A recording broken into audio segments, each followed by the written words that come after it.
Vendredi 8 septembre, 7h30, on est en direct sur Grand Lille TV, ravi d'être en votre compagnie pour tout voir et tout savoir de l'actualité lilloise. D'abord vos prévisions météo avec dans l'ensemble un temps pluvieux dans toute la région.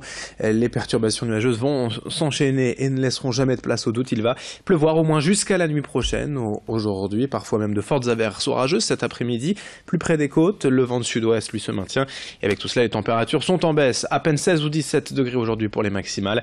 Heureusement ce week-end s'annonce beaucoup plus agréable et ensoleillé. On en reparle après ce journal. À la une de l'actualité, d'abord, on prend des nouvelles de l'entreprise Steam à Couadipre, près de Dunkerque.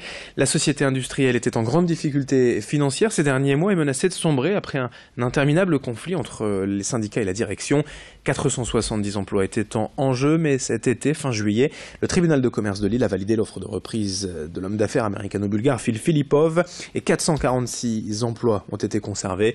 Hier, le secrétaire d'État auprès du ministre de l'économie et des finances, Benjamin Griveaux, est venu à Couadipre visiter les locaux, rencontrer les salariés. Phil Filippov était présent, de même que Xavier Bertrand, président du conseil régional.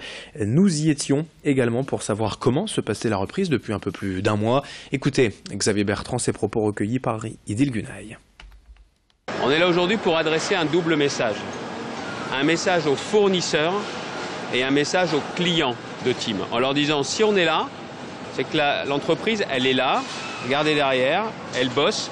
Et donc, vous pouvez lui faire confiance. Il y a des fournisseurs qui disent, est-ce qu'on doit envoyer nos pièces à Team? Oui. En plus, l'État, la région, on met de l'argent. Ça veut dire qu'ils seront payés, les fournisseurs. Et les clients doivent savoir qu'ici, il y a du travail de qualité et qu'on peut faire confiance pour passer des nouveaux contrats. Je ne suis pas commercial de chez Team, mais je suis là avec Paul pour leur adresser ce message. Vous êtes fournisseur, vous êtes client, vous pouvez y aller, vous pouvez continuer à bosser en confiance. En bref, à Tourcoing, on est toujours sans nouvelles de Lucette Désurmont-Porté, disparue depuis plusieurs jours. L'octogénaire atteinte de la maladie d'Alzheimer n'a plus donné de signe de vie depuis samedi dernier. La battue organisée mercredi matin par les policiers et les pompiers n'a rien donné.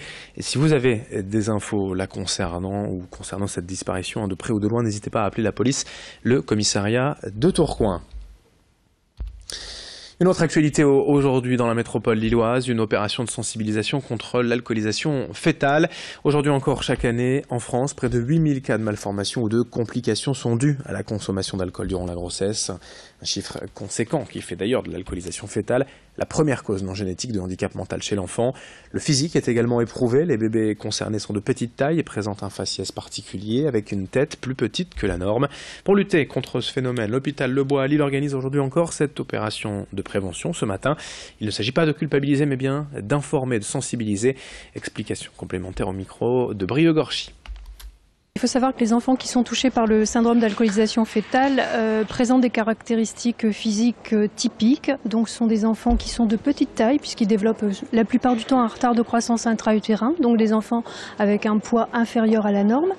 Au niveau du faciès, on a un faciès qui est très particulier également, donc avec une implantation des oreilles qui est basse. Souvent une microcéphalie, c'est-à-dire une petite tête par rapport à un bébé normal.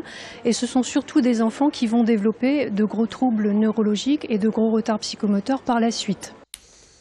En bref, après le passage dévastateur de l'ouragan Irma dans les Antilles, plusieurs secouristes et pompiers, notamment de la Croix-Rouge, dans le Pas-de-Calais, dans le Nord, s'envolent ce matin pour l'île de Saint-Martin afin de venir en aide aux populations sinistrées. Leur mission doit durer une dizaine de jours sur place. La Croix-Rouge lance d'ailleurs un appel aux dons via son site internet croix-rouge.fr. À Roubaix, hier en fin de matinée, une importante fuite de gaz provoquée par un engin de chantier a nécessité l'évacuation d'une trentaine de personnes et un périmètre de sécurité. Une centaine d'étudiants de l'IUT sont ainsi restés confinés dans leur établissement pendant un peu plus d'une heure.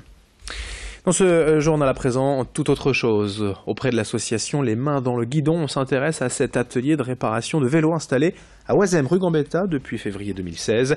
À l'origine, le constat de deux cyclistes, Renaud Verhaeg et Grégoire Senclos, deux créateurs associés.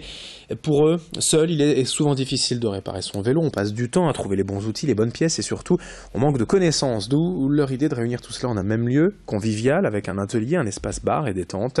Aucune limite ici, il y a vraiment tout pour réparer, décaper, remplacer. Un espace recyclerie, des pièces de seconde main. Seule condition, s'abonnant moyennant 30 € l'année. On a un accès illimité à tout l'atelier. Présentation avec le responsable des lieux au micro de Louis Caillé.